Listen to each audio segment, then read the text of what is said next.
बहुत बार हमें जीवन में आगे बढ़ने के लिए या जीवन में कुछ नया करने के लिए उन परंपराओं या तरीकों को तोड़ना पड़ता है जो बहुत पहले से चलते आ रहे हैं। हमें कुछ नए फैसले लेना होता है जो पहले कभी ना लिया गया हो, ताकि हम जीवन में आगे बढ़ सके। नमस्कार दोस्तों, मैं हूं सौरभ रॉय और आप सभी का स्वागत है मेरे यूट्यूब चैनल थिंकिंग पॉइंट में। दोस्तों, एक छोटी सी कहानी सुनाता हूं। ये कहानी सुनी सुनाई है, इसलिए ये 100% सही है ऐसा दावा तो मैं नहीं करता, लेकिन फिर भी सुनाता हूं। बहुत पहले जब रोड कच्ची हुआ करती थी, तब रोमन लोग जब अपने रथ पर चलते थे तो रथ के जो दोनों पहिए हैं वे उन पहियों के द्वारा रास्तों पर एक गड्ढानुमा निशान बनते जाता था दोनों तरफ। तो जब बग्घी का प्रचलन आया, तब जब बग्घी को बनाया गया तो उनके बीच के दोनों पहियों का जो गैप रखा गया वो उसी जो रथ के पहिए थे उनके द्वारा जो निशान बनाया गया था, निशान छोड़ा गया था, उसी के हिसाब से बग्घी के पहियों का जो गैप है, दोनों पहियों के बीच का जो गैप है वैसे रखा गया। ऐसा इसलिए ताकि जो बग्घी का पहिया है वो रथ के जो पहिए हैं उसी रास्ते पर चले और इधर उधर गिरे ना। फिर जब रेल का आविष्कार हुआ तो जो रेल का जब आविष्कार हुआ तब रेल के जो पटरियां जो बिछाने का काम है वो भी उन्हीं बग्घियों के कारीगरों को दिया गया। तो उन्होंने जो रेल लाइन जो पटरियां बिछाई, उनके दो रेल लाइन के बीच का जो गैप रखा वो भी उस बग्घी के पहियों के जो गैप था उसी के हिसाब से रखा, और वो गैप था 4 फीट 8.5 इंच। फिर जब अमेरिका को रेल की जरूरत महसूस हुई, जब अमेरिका में रेल लाइन बिछनी चालू हुई, तो उन्होंने यूरोप से इंजीनियर्स और कारीगर मंगवाए।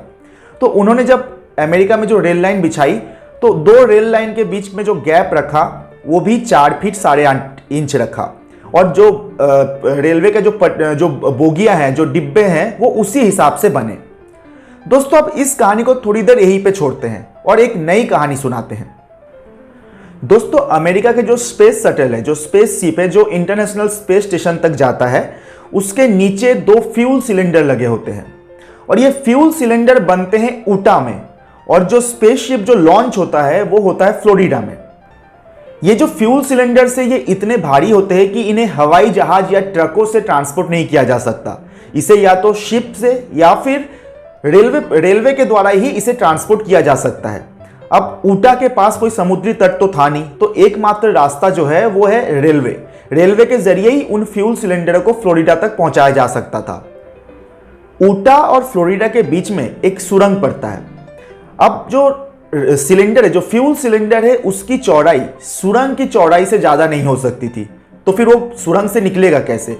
अब बात यह भी है कि जो फ्यूल सिलेंडर की जो चौड़ाई है वही निर्धारित करती है कि उसमें कितना फ्यूल आएगा और स्पेस शिप कितनी दूर तक जाएगी। अब इसी वजह से जो स्पेस शटल्स होते थे वो कभी चांद तक नहीं पहुंच सकती थी। तो ये बात नासा के एक साइंटिस्ट को बहुत चुभी कि एक सुरंग की चौड़ाई की वजह से उनका जो स्पेस शटल है वो चांद तक नहीं पहुंच सकती थी।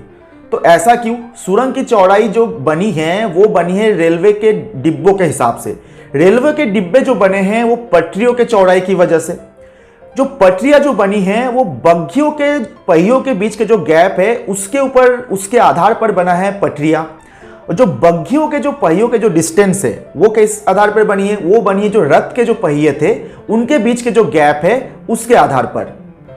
तो अब सवाल यह आता है कि रथ के जो पहिए बने थे उनके बीच का गैप किसके अनुसार बने थे? तो रथ के आगे लगते थे 2 घोड़े, और अगर आप 2 घोड़े को साथ में खड़े कर देंगे तो उनके पीछे का जो डिस्टेंस होगा वो होता है 4 फीट 8.5 इंच।